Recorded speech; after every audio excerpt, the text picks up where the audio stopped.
ఇలాంటి సమస్యలు ఎన్నో సమస్యలు మేము చూస్తుంటాం నియోజకవర్గాల్లో.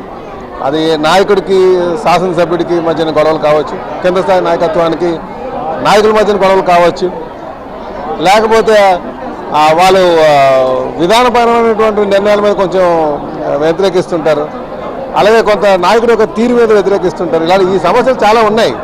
మరి స్థానిక ఎమ్మెల్యే గారి మీద, వారి యొక్క మాట తీరు మీద, వారు వాడుతున్నటువంటి పదజాలాల పట్ల కొంచెం అసంతృప్తితో వీళ్ళందరూ కూడా ఇక్కడ రావడం జరిగింది.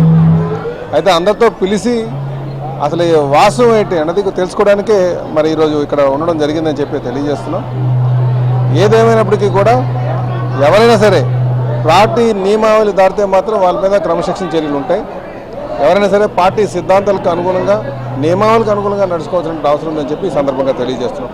అయితే తెలుగుదేశం పార్టీ అంటేనే ఇది కార్యకర్తల పార్టీ కనుక కార్యకర్తల యొక్క, నాయకుల యొక్క మనోభావాలు తీసుకోవడం జరుగుతుంది. అందుకే ఈరోజు వారందరూ వచ్చిన ఆవిర్భావం దినోత్సవం అయినప్పటికీ కూడా వారందరూ వస్తారంటే రండి, ఈ ఆలోచన ఆలోచన తెలుసుకొని మాట్లాడదామని చెప్పేసి అందరినీ పిలిపించుకోవడం జరిగిందని చెప్పి తెలియజేస్తున్నాను. ఇంకోటి ప్రధానంగా చూస్తే కనుక ఈ వ్యవహారానికి పులి స్టాప్ పడే అవకాశం కనపడుతుందా? ముమ్మాటికి తప్పనిసరిగా ఇలాంటి సమస్యలు ఎన్నో సమస్యలు మేము చూస్తుంటాం నియోజకవర్గాల్లో.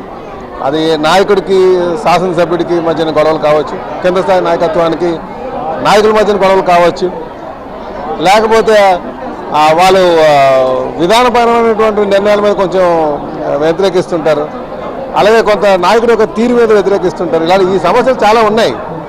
ఈ సమస్యలు ఖచ్చితంగా మేము పరిష్కారం చేయగలం. ఇది ఒక కుటుంబ సమస్యగా మేము భావిస్తామని చెప్పి తెలియజేస్తాం.